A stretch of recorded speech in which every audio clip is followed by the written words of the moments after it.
নিরিবিলি পরিবেশ, কোথাও কোনো পোকার মাকড়ের ডাকার শব্দ শোনা যাচ্ছে না।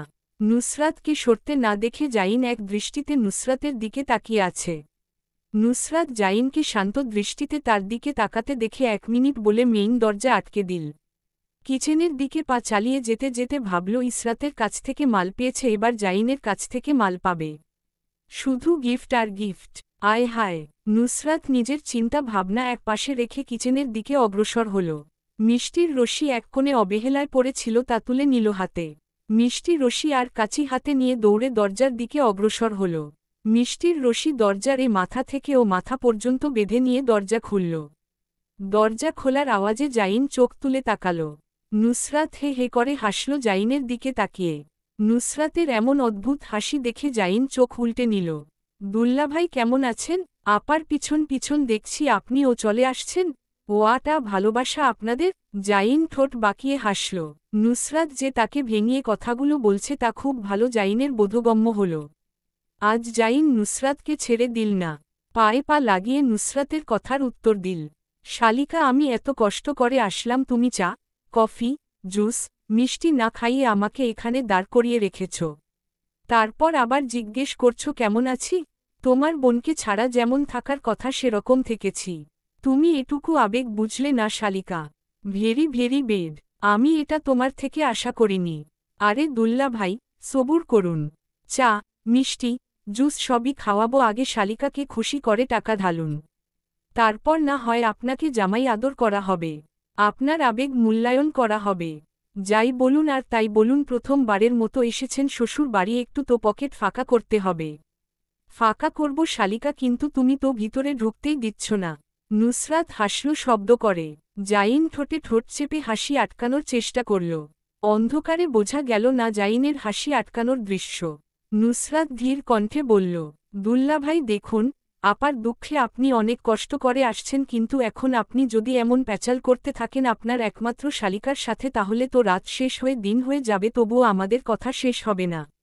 এক কাজ করুন, আপনি আমাকে আমার পাওনা বুঝিয়ে দিন, আমি আপনাকে আপনার শ্বশুর বাড়ির ভিতর বুঝিয়ে দিব। জাইন কথা বাড়াল না, রাশভারী গলায় বলল, কত টাকা চাও? এটা জিজ্ঞেস না করে জিজ্ঞেস করুন কি চাই। আচ্ছা কি চাও তাড়াতাড়ি বলো। নুসরাত জাইনের গলায় ঝুলানো ট্রাভেলিং ব্যাগের দিকে তাকিয়ে বলল, আপনার কার্ড চাই একদিনের জন্য। জাইন চুপচাপ কার্ড বের করে দিল। নুসরাত জাইনের হাত থেকে কার্ড হাতেই নিল না। জাইন ভ্রু বাঁকিয়ে তাকাল, কপালে ভাঁজ ফেলে বলল, কি নিচ্ছ না কেন? নুসরাত জাইনের কার্ডের দিকে ফিরে তাকাল না।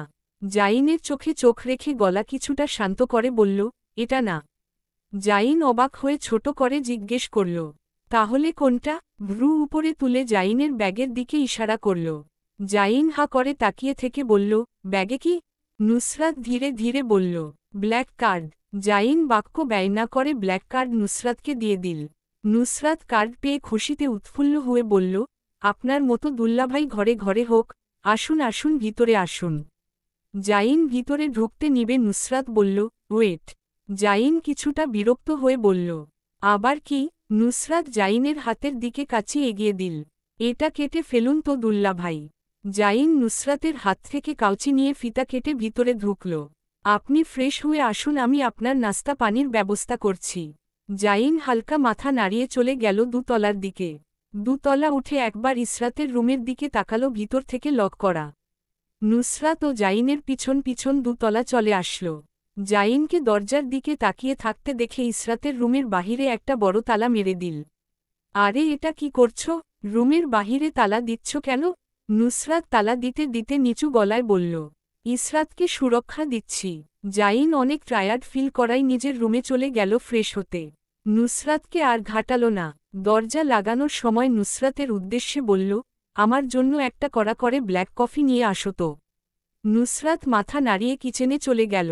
আজ সে জাইনের সব কথা শুনবে। জাইন তাকে ব্ল্যাক কার্ড দিয়েছে। নুসরাত নাচতে নাচতে কিচেনে চলে গেল। পরদিন সকাল, ইশরাত রেডি হয়ে নিচে আসল। নুসরাত আর ইরহাম আজ ভার্সিটি যাবে, তাই তারাও চলে এসেছে নাস্তার টেবিলে। সবাই টেবিলে বসার পর হেলাল সাহেব জিজ্ঞেস করলেন, কাল রাতে কে এসেছিল? নাসির সাহেব বললেন, কে আবার আসবে? ইশরাত বলল, কাল রাত 2টো কি 3টের সময় আমি কলিং বেলের আওয়াজ শুনেছি। কে এসেছে? নুসরাত হে হে করে হেসে বলল, জাইন ভাইয়া এসেছে। নুসরাতের কথা শেষ হতে দেরি হল না, খাবার টেবিলে এক প্রকার হইচই লেগে গেল। লিপি বেগম নুসরাতের কথা বিশ্বাস করলেন না। তিনি হাতের সেমাইয়ের বাটি টেবিলে রাখতে রাখতে বললেন, নুসরাতের কথা বিশ্বাস করো না তো, একটু পরে বলবে মজা করছে। যত তাড়াতাড়ি হইচই শুরু হয়েছিল তার থেকে দ্বিগুণ তাড়াতাড়ি খাবার টেবিল আবার নিস্তব্ধ হয়ে গেল। নাজমিন বেগম নুসরাতের মাথায় গাঁটটা মেরে বললেন, গতকাল দিনে কথা হলো আর রাতের মধ্যে জাইন চলে আসলো। তুই আমাদের এটা বিশ্বাস করতে বলিস? তোর কথা আর ব্যাঙের প্রস্রাব দুটোই সমান। নুসরাত কাউকে বিশ্বাস করানোর চেষ্টা করল না। তার সোজাসাপটা জবাব, না করলে না করো, আমার কি? ইশরাত ততটা মনোযোগ দিল না নুসরাতের কথায়। জাইন আসার কথা শুনে তার শ্বাস যেন আটকে গিয়েছিল। নাজমিন বেগমের কথা শুনে সেই আটকে থাকা শ্বাস ছেড়ে দিল। নুসরাতের কথা সে খুব একটা আমলে নিল না। মেহেরুন নেছা লাঠি ভর দিয়ে এসে টেবিলে বসলেন। হাস্যরস গলায় বললেন, আমার নাডিরে নিয়া কি করা হইতাছে?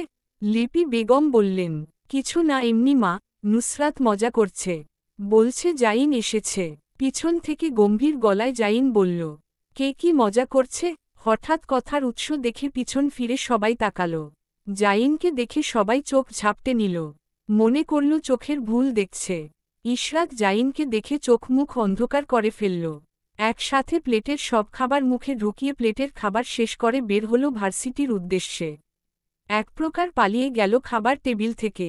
পিছন থেকে নাজমিন বেগম আর হেলাল সাহেব ডেকে উঠলেন, আরে মা, কোথায় যাচ্ছিস? খাবার খেয়ে যাত। ইশরাত ছোট্ট করে ওর করল, ভার্সিটিতে। বাহিরে খেয়ে নিব কিছু। জাইন নির্লিপ্ততার দৃষ্টিতে ইশরাতের যাওয়ার পানে তাকিয়ে থাকল। ইশরাত চলে যাওয়ার পর সবাই জাইনকে নিয়ে ব্যস্ত হয়ে পড়ল। লিপি বেগম জাইনকে জড়িয়ে ধরে ফুপাতে লাগলেন, তুমি দেশে আসবে আমাদের জানালে না কেন? জাইনের গম্ভীর গলার উত্তর, সারপ্রাইজ দিতে এসেছি। সারপ্রাইজ দিলাম হাসবে তা না করে কান্না করছ। হেলাল সাহেব নিজের স্ত্রীকে দূরে সরালেন জাইনের কাছ থেকে। আরে কান্নাকাটি করো না, ওকে নাস্তা করতে দাও। রাতে কিছু খেয়েছিস? জাইন মাথা নাড়াল। নুসরাত আর ইরহাম নাস্তা শেষ করে ভার্সিটির উদ্দেশ্য বের হতে লাগল। নাজমিন বেগম পিছন থেকে ডেকে বললেন, আজ তাড়াতাড়ি চলে আসিস। তোকে নিয়ে শপিংয়ে যাব। ওয়াও আম্মা, তাহলে তো আজ আর ভার্সিটিতে গিয়ে কোনো কাজ নেই। আমি আর যাব না ভার্সিটিতে। বিকেলে যাব শপিংয়ে। ভার্সিটি মিস দেওয়ার প্রয়োজন নেই। এমনিতেই তো 2 মাস ধরে ভার্সিটিতে যাস না। আজ অনেক দিন পর ইশরাত ভার্সিটিতে আসায় ফাতেহা ইশরাতকে সেই কখন থেকে জড়িয়ে বসে আছে আর একের পর এক প্রশ্ন করছে। হঠাৎ দেশে কেন চলে আসলো? জাইনের সাথে ওর সম্পর্ক এখন কেমন? ফাতেহা ইশরাতের অনেক ক্লোজ বিধায় ইশরাত ফাতেহাকে সব বলল একে একে। এমিলির কথা শুনে এমিলিকে ফাতেহা জঘন্য গালি দিতে লাগল। কিছুদিন পর তো 8ম সেমিস্টার, তুই তো এখন বই শেষ করেছিস না, তোর কাছে কোনে নোটি আছে? এত তাড়াতাড়ি কিভাবে সব সামাল দিবি? তোর কাছে তো নোট আছে না। আমাকে সব নোট দিয়ে দিস, আমি যতটুকু পারি শেষ করব। ফাতেহা মাথা নাড়াল, ভ্রু নাচিয়ে বলল, চল শপিংয়ে যাই, তাহলে তোর মনও ফ্রেশ হবে। ইশরাত প্রথমে না করতে চাইলে পরে মনে হলো ও ফাতেহার জন্য কিছু আনেনি ফ্রান্স থেকে আসার সময়। তাই ফাতেহাকে কিছু কিনে দেবে এই ভেবে চলল শপিং মল এর উদ্দেশ্যে। নুসরাত চোখ বড় বড় করে তাকিয়ে আছে নোটিশ বোর্ডের দিকে। নোটিশ বোর্ডে নোটিশ দেওয়া আর 2 দিন পর 5ম সেমিস্টার। নুসরাত বিস্ময় নিয়ে বলল, ওরে বাবা, এটা কখন দিল? কিছুই তো পারি না। নুসরাত মাথায় হাত দিয়ে দাঁড়িয়ে রইল নোটিশের দিকে তাকিয়ে। সৌরভীর নোটিশ দেখে কোনো ভাবাবেগ হল না। নুসরাত মিনমিন করে বলল, এই সেমিস্টারে নির্গাত ফেল। সাদিয়া পিছন থেকে বলল, প্রত্যেকবার একই কথা বলিস, পরে পাসওয়ার্ড হয়ে যাস। দেখে নিস বোন, এবার 100% ফেল করব। ইরহাম ঠোঁট কামড়ে নোটিশের দিকে তাকিয়ে রইল। নুসরাতকে উদ্দেশ্য করে বলল, পরে আর কি হবে? সেই তো ফেল করব। নুসরাত নোটিশের থেকে চোখ ফিরিয়ে ইরহামের পানে তাকাল। ইরহামের কোমরে লাথ মেরে বলল, আসছেন আমার পোড়াকু, প্রত্যেকবার কার দেখে লিখে পাসওয়ার্ড করিস তুই? নুসরাত ইরহামকে ভেঙ্গিয়ে বলল, পরে কি হবে? সেই তো ফেল করব। ইরহাম মুখ লুকালো সৌরভীর পিছনে। নুসরাত মাথা টেনে ইরহামকে সৌরভীর পিছন থেকে নিয়ে আসল। ভ্রু নাচিয়ে জিজ্ঞেস করল, বলকে দেখায় তোকে? ইরহামের মিনমিনে জবাব, তুই। নুসরাত ইরহামকে ছেড়ে দিল। সৌরভী নির্লিপ্ততা গলায় বলল, আমার কাছ থেকে নোট নিয়ে নিস? নুসরাত বলল, ফেল করব, নোট নিয়ে পড়ে কি হবে? সেই তো ফেল করব, পাস তো করব না, তাই কোনো রকম পরীক্ষা দিয়ে ফেল করব। ইরহামও সেম কথা বলল। অগত্যা নোটিশ থেকে চোখ সরিয়ে সামনের দিকে অগ্রসর হল সবাই।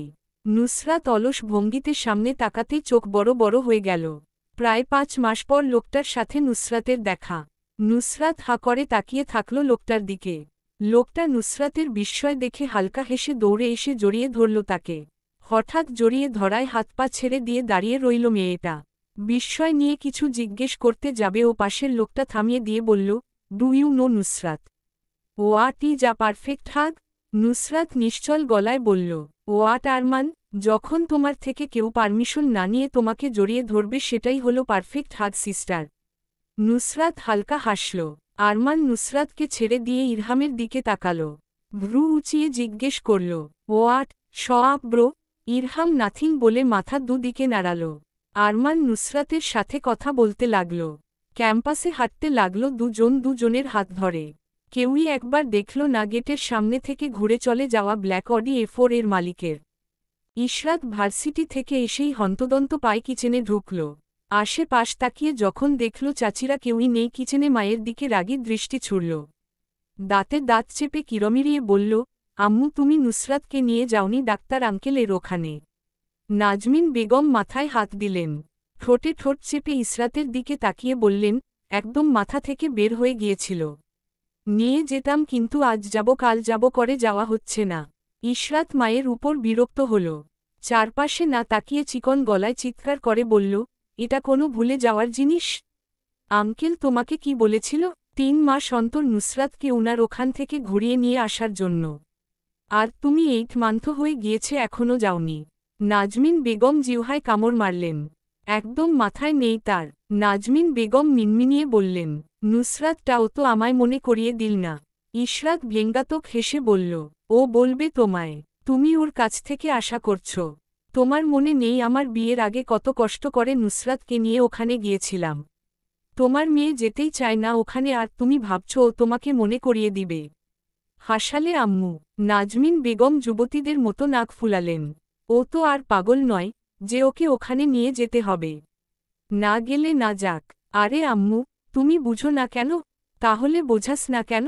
ইশরাত নাজমিন বেগমের দিকে তাকিয়ে নাক ফুলিয়ে বলল, উফ তুমি বুঝবে না। ভালো লাগে না, যাও তো যাও।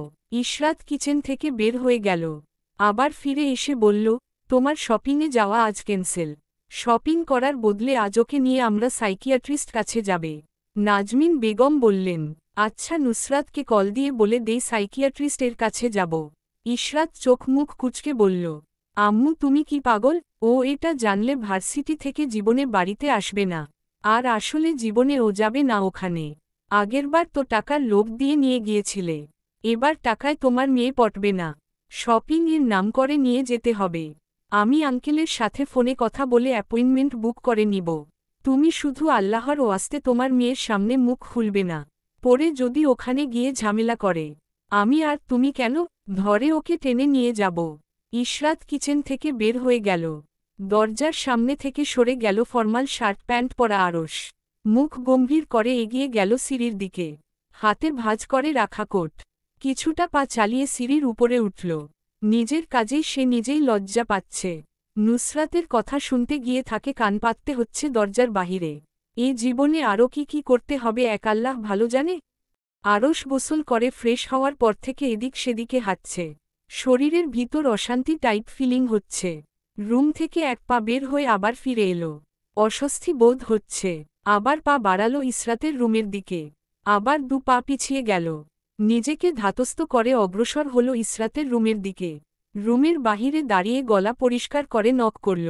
ইসরাতের নড়চড় না দেখে দরজার পাশ দিয়ে মাথা ঢুকিয়ে ইসরাতকে খুঁজল। ইসরাতকে রুমে না খুঁজে পেয়ে ভ্রু বাঁকা করে রুমের ভিতরে গেল। চোয়াল ঝুলিয়ে স্টাডি টেবিলের দিকে পা বাড়াল। ইশরাত রুমের কোথাও নেই। চোখ একবার বুলিয়ে সামনে আগাতেই টেবিলের উপর কিছু মেডিকেল রিপোর্ট ছড়িয়ে ছিটিয়ে পড়ে থাকতে দেখল। সাইকোলজিস্ট মোহাম্মদ চৌধুরী। ফাইল হাতে নিয়ে দ্বিতীয় পৃষ্ঠা পাল্টানোর আগেই ইসরাতের শান্ত গলা ভেসে আসল। কি করছেন ওখানে ভাইয়া? আরশ পিছন ফিরে তাকালো। ইশরাত তার দিকে কিভাবে তাকিয়ে আছে ঠাউর করতে পারল না। নিজের গম্ভীরত্ব বজায় রেখে আরশ ইশরাতকে উদ্দেশ্য করে বলল, আগে বললে না কেন? দুপাশ নিশ্চুপ।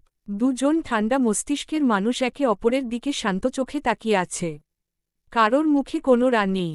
নীরবতা কেউ ভাঙল না, শুধু দাঁড়িয়ে রইল দুজন দুজনের দিকে তাকিয়ে।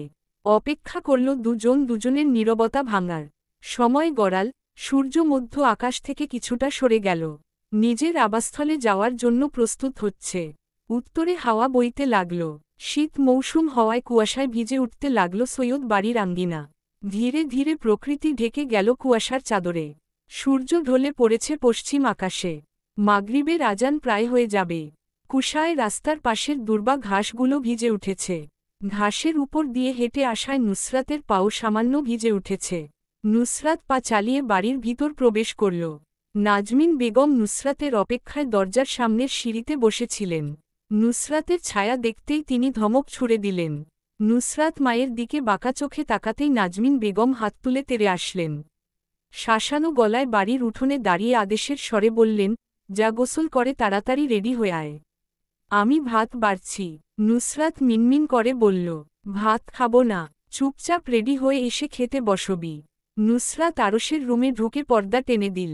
দরজা ভালোভাবে লাগিয়ে দিয়ে অগ্রসর হল ওয়াশরুমের দিকে। ঠান্ডা পানি দিয়ে গোসল করে মুখ দিয়ে হু হু শব্দ করে ওয়াশরুমের বাহিরে বেরিয়ে আসল।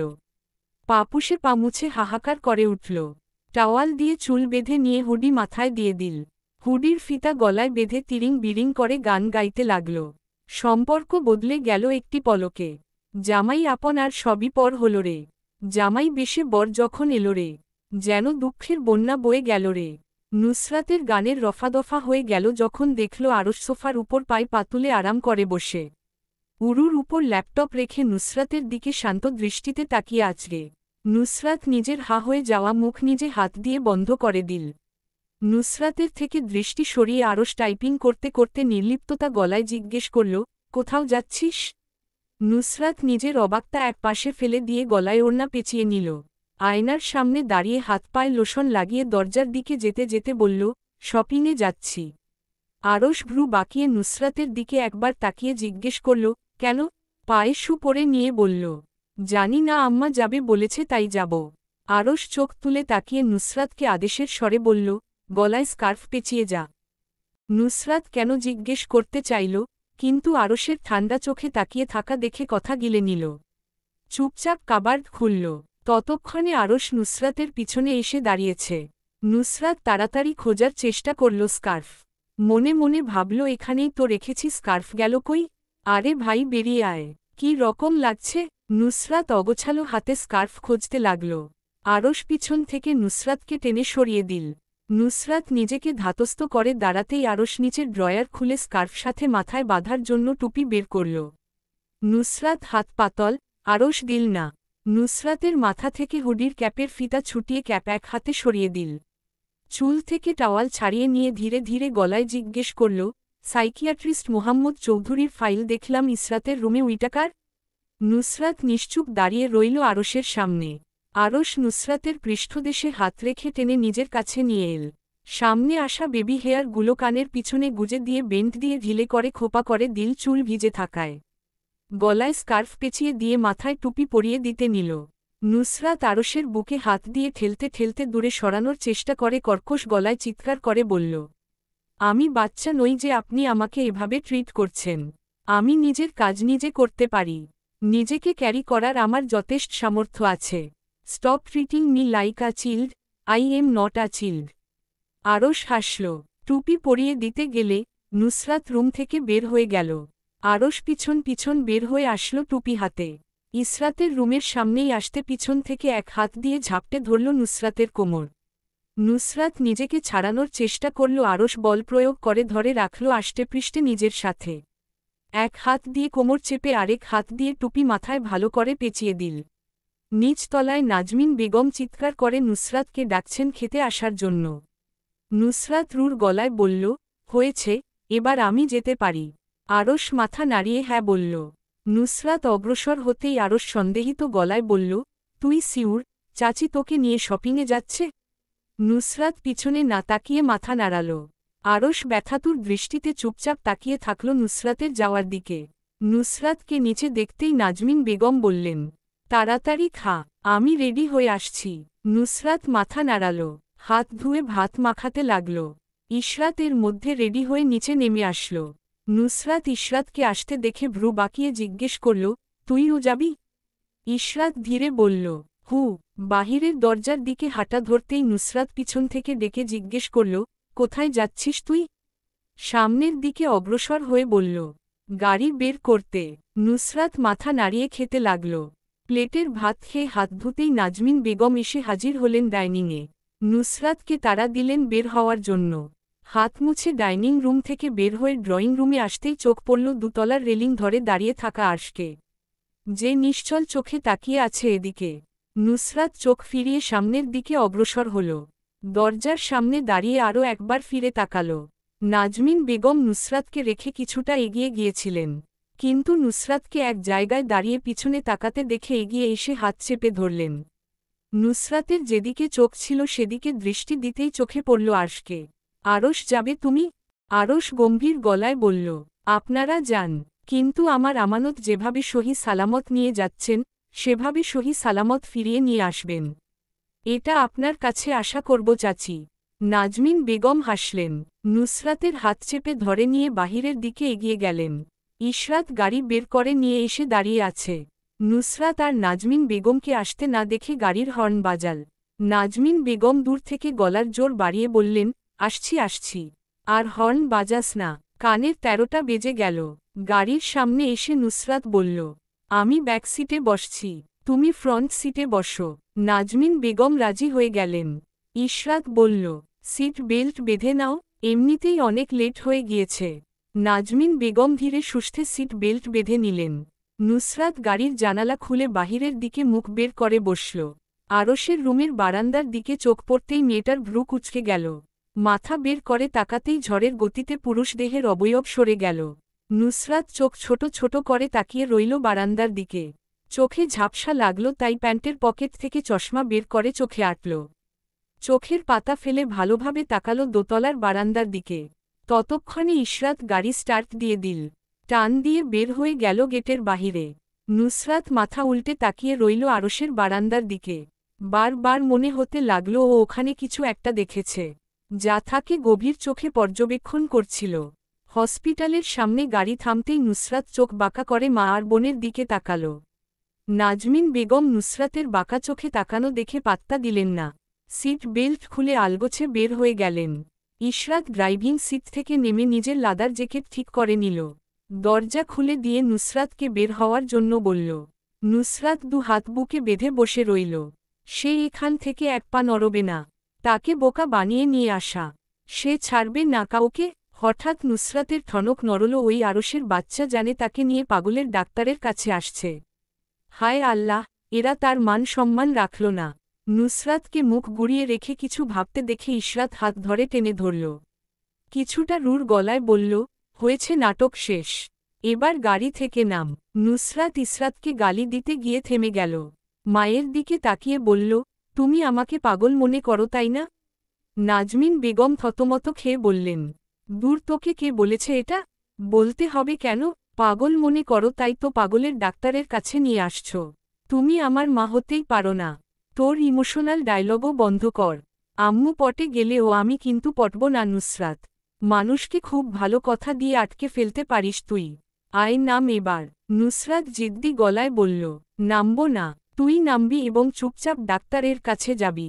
নুসরাতকে নামতে না দেখে ইশরাত এক হাত দিয়ে হেঁচকা টান মেরে নামিয়ে নিল। ইশরাতের আকস্মিক এমন টান দেওয়ায় অপ্রস্তুত নুসরাত কিছুটা ছিটকে গাড়ি থেকে বের হয়ে আসল। হালকা পায়ে ব্যথা পেল। আবার গাড়িতে গিয়ে বসতে চাইল। ইশরাত দু হাত দিয়ে নুসরাতের হাত চেপে ধরল।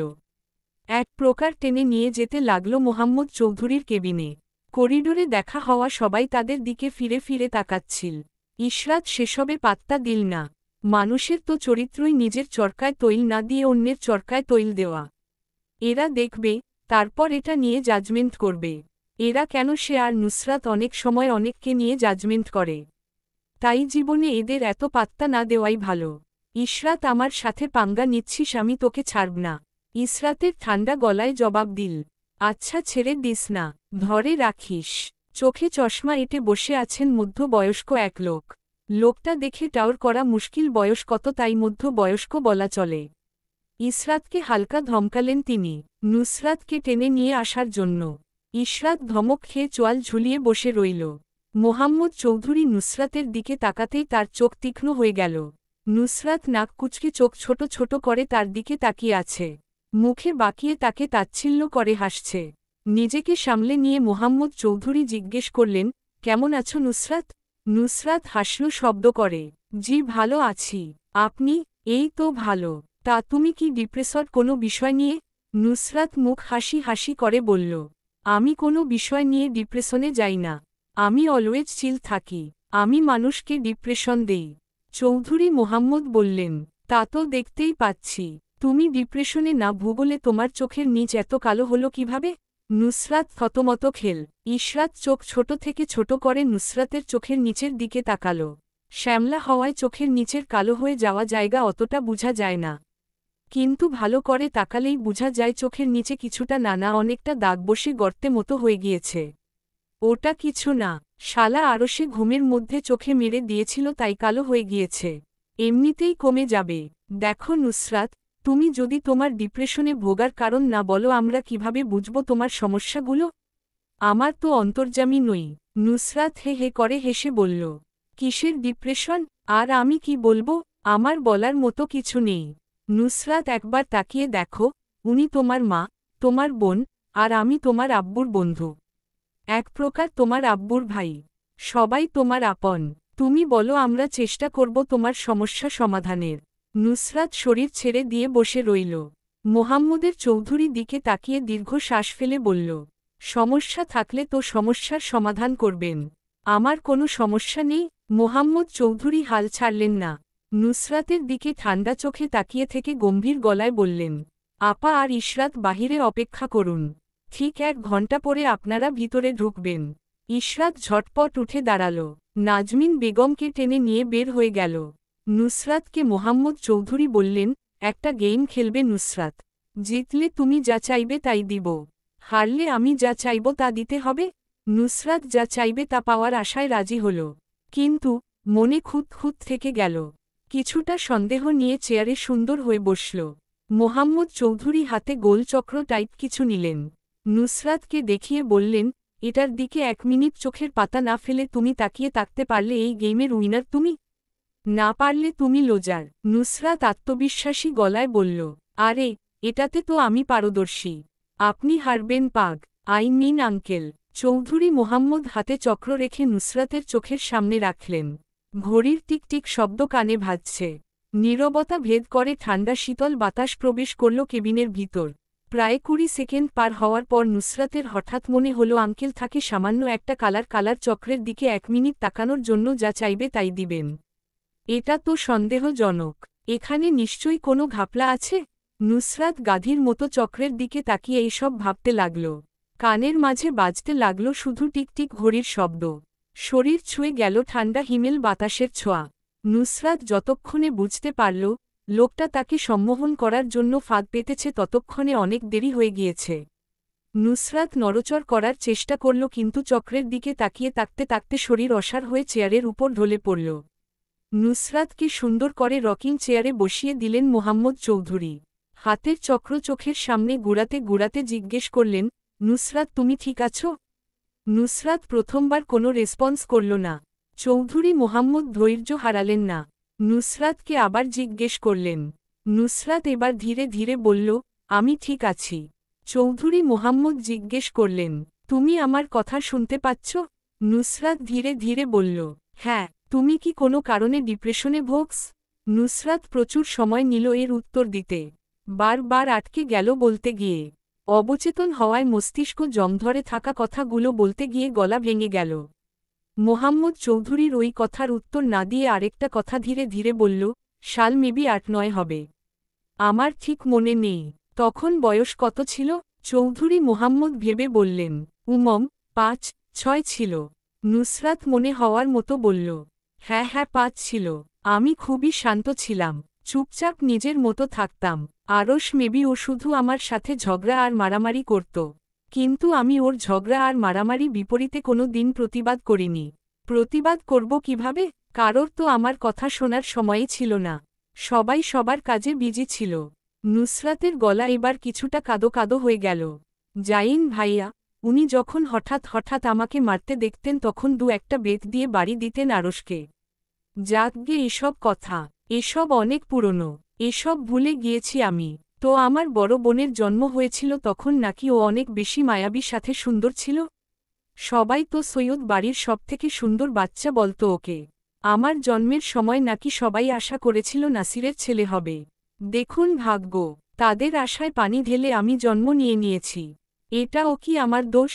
আচ্ছা, তারা মেনে নিল নাসিরের 2 মেয়ে হয়েছে, কিন্তু যখন আমার ফুফু আর দাদিরা আমাকে দেখতে আসলো তখন নাকি নাক ছিটকাল, আমি কালো বলে। মুখ চোখ বিকৃত করে বলল, আছি কি বিচ্ছিরি দেখতে হয়েছে মেজ ভাইয়ের মেয়ে। এটা আমি নানু বাড়ি থেকে শুনেছি। আমার নানু নাকি হা করে তাকিয়েছিলেন তাদের দিকে। একটা নবজাতককে তারা কি সব বলছে? আমার দাদি নাক মুখ উল্টে ওয়াক ওয়াক করে বমি করার মতো করে রুম থেকে বের হয়ে গিয়েছিলেন। এসবও আমি ভুলে গেলাম। আমার বয়স তখন 9 পেরিয়ে 10। মাহমুদা আসলেন উনার স্বামীর সাথে।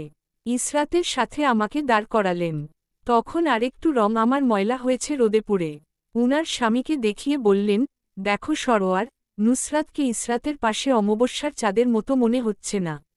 আমি শুধু হা হয়ে তাকিয়ে দেখেছি শুধু মাহমুদার ওই দিনের হাসি। আমি নিরুপায় ছিলাম। ওখানে থাকা আমার দাদা মেয়েকে কিছু না বলে মেয়ের সাথে তাল দিয়ে হে হে করে হেসেছেন। যেখান থেকে বাবার সাইডের রিলেটিভ আসতো বলতো, নাসির তোমার বড় মেয়ের তো ভালো ঘরে বিয়ে হয়ে যাবে, এর কি করবে? এমনিতে তো রং ময়লা, তার উপর গঠন ভালো না। তখন বাবাকে দেখতাম মুখ কালো করে আমার দিকে তাকিয়ে থাকতে। তারপর চুপ করে কিছুক্ষণ থেকে বলতেন, আল্লাহর সৃষ্টি, আল্লাহকে বানিয়েছেন, ওর সাথে জোরও মিলিয়ে বানিয়ে দিয়েছেন।